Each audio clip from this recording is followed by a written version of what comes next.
Good evening friends. आज हम लोग डिस्कस करने जा रहे हैं टाइप्स ऑफ केमिकल रिएक्शंस के बारे में। हम लोगों ने जाना कितने टाइप के केमिकल रिएक्शंस होते हैं, पिछले सेशन में हम लोगों ने इस पर डिस्कस किया।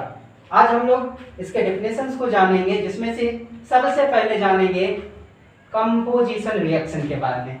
आज हम लोग डिस्कस करने जा रहे हैं कंपोजिशन रिएक्शंस के बारे में। कंपोजिशन रिएक्शन होता क्या है और इसके एग्जांपल्स को देखते हैं, यानी इस रिएक्शंस को जानते हैं कि रिएक्टेंट में किन सारे सब्सटेंस से मिलकर प्रोडक्ट क्या आता है, इन सब पे हम लोग डिस्कस करते हैं, ब्रीफली डिस्कस कर रहे हैं। सबसे पहले कंपोजिशन रिएक्शन क्या होता है जरा देख लेते हैं।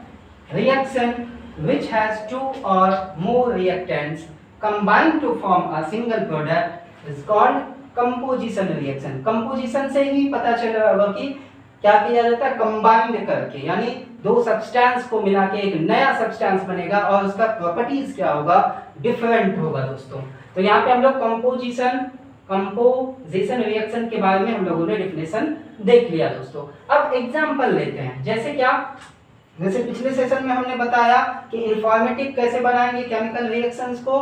तो सबसे पहले क्या करेंगे, यहाँ पे इसके फिजिकल स्टेट को मेंशन करेंगे। कार्बन किस फॉर्म में रहेगा, सॉलिड स्टेट में रहता है कार्बन, और O2 डायमोलिक्यूल्स है, तो ये ऑक्सीजन किस में रहेगा, ऑक्सीजन रहेगा हमारा गैसियस स्टेट में है, डायमोलिक्यूल्स है यानी O2 के फॉर्म है, यानी यहाँ क्या होगा, गैसियस स्टेट में है।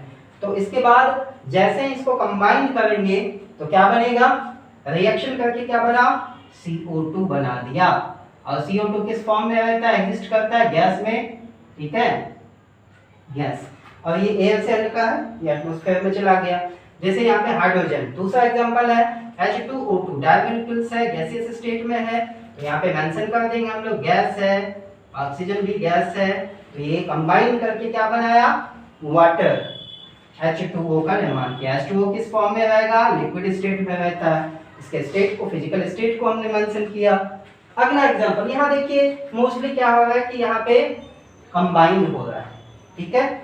अगला देखते हैं एग्जांपल नाइट्रोजन डायमोलिक्यूल्स गैसियस स्टेट में है, तो यहाँ पे मेंशन कर दीजिए, या नहीं भी कर सकते हैं, नाइट्रोजन प्लस हाइड्रोजन, तो किसका निर्माण किया, अमोनिया का फॉर्मेशन करता है। इसी को हम लोग अगले क्लास में जानेंगे, हैबर प्रोसेस के बारे में जानेंगे, ठीक है। यहाँ पे सिंथेसाइज ऑफ अमोनिया, यहाँ पे N2 + H2, क्या ये बैलेंस केमिकल इक्वेशन है, नहीं है, बिल्कुल नहीं है। तो इसको बैलेंस करने के लिए क्या करेंगे, N2 2 एटम्स है इधर, नाइट्रोजन 1 एटम है, तो इसको हम कोएफिशिएंट में 2 से मल्टीप्लाई करा, तो यहाँ नाइट्रोजन 2 एटम्स, यहाँ भी 2 एटम्स, हाइड्रोजन 6 एटम्स हो गया, तो यहाँ पे 3 से करेंगे कोएफिशिएंट में मल्टीप्लाई।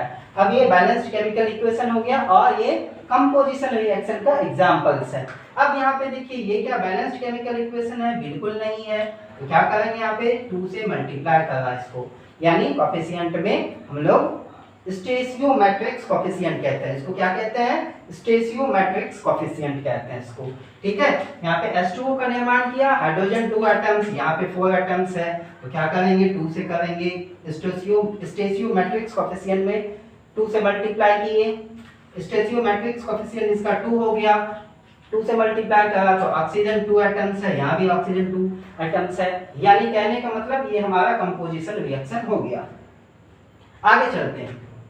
आगे हम लोग दूसरा टाइप्स ऑफ केमिकल रिएक्शन का है डीकंपोजिशन रिएक्शन, यानी डीकंपोज यानी अलग करना, तोड़कर अलग करना उसको, डीकंपोज करना उसको, ठीक है। यहाँ पे क्या होता है, एक बार डेफिनेशन देख लेते हैं। Decomposition reaction can be defined as a type of, यह भी क्या है, chemical reaction in which under suitable condition one single reactant split का मीनिंग टूटना यहाँ पे होता है, अलग होना। यहाँ पे क्या हो गया, suitable condition one single reactant split into 2 और मोर प्रोडक्ट। कहने का मतलब यहाँ पे कोई सिंगल यहाँ पे देखो सब्सटेंस है कैल्शियम कार्बोनेट CaCO3, यह जब इसको हम लोग डीकंपोज करते हैं, अलग करते हैं, यानी हीट, ये हीट का सिंबल है, जब इसको हम लोग हीट करते हैं तो क्या बनता है, कैल्शियम ऑक्साइड, जिसको हम लोग पहले पिछले सेशन में जाना, इसका क्या नेम है, क्विक लाइन। और क्या बनता है, यहाँ पे देखिए कैल्शियम का 1 एटम, ऑक्सीजन का 1 एटम, यहाँ पे क्या बचा CO2 बचा, गैसियस स्टेट में होगा। और इवैल्यूएशन ऑफ कार्बन डाइऑक्साइड ये अलग हो गया। यानी कहने का मतलब डिकम्पोजिशन ओवरऑल मतलब ये है डिकम्पोजिशन रिएक्शन का मतलब होता है डिकम्पोज होना, अलग होना। तो हमने यहाँ पे ब्रीफली कंपोजिशन रिएक्शन को समझा, इसके कुछ एग्जांपल्स को समझा, डिकम्पोजिशन रिएक्शन के बारे में हम लोगों ने डेफिनेशंस देखा, इसके बस एक एग्जांपल्स को देखा। बिकॉज हम डिस्कस करेंगे अगले सेशन में टाइप्स ऑफ डिकम्पोजिशन रिएक्शन, यानी डिकम्पोजिशन रिएक्शंस के भी टाइप होते हैं। पहला है थर्मल डिकम्पोजिशन रिएक्शन। पहला इसका डिकम्पोजिशन का टाइप है क्या, थर्मल डिकम्पोजिशन। इसको अगले क्लास में हम लोग कंटिन्यू करेंगे with example and definitions. Thermal decomposition, last में इलेक्ट्रोलाइटिक डिकम्पोजिशन रिएक्शन। यहाँ पे ब्रीफली हम बता देते हैं शॉर्टकट में। थर्मल डिकम्पोजिशन में हम लोग यहाँ पे क्या करेंगे, हीट से डिकम्पोज करेंगे। हीट के प्रेजेंस में हम लोग सब्सटेंस को क्या करेंगे, अलग करेंगे, डिकम्पोज करेंगे दोस्तों, ठीक है। दूसरा इलेक्ट्रोलाइटिक डिकम्पोजिशन, जिसमें हम लोग इलेक्ट्रिसिटी को पास आउट करेंगे और इलेक्ट्रिसिटी को पास आउट करने के बाद जो भी है कॉन्स्टिट्यूएंट पार्टिकल्स में मॉलिक्यूल्स में वो अलग हो जाएगा। जैसे हम लोग जानते हैं क्या, H2O को इलेक्ट्रोलाइसिस करेंगे तो इलेक्ट्रोलाइटिक रिएक्शन में क्या होगा, इलेक्ट्रोलाइटिक डिकम्पोजिशन में होगा, इलेक्ट्रिसिटी जब भी पास करेंगे तो वहां पे क्या होगा, हाइड्रोजन एंड ऑक्सीजन में वो सेपरेट हो जाएगा। अगला और इसका थर्ड टाइप है डिकम्पोजिशन रिएक्शन का, फोटोलाइटिक डिकम्पोजिशन।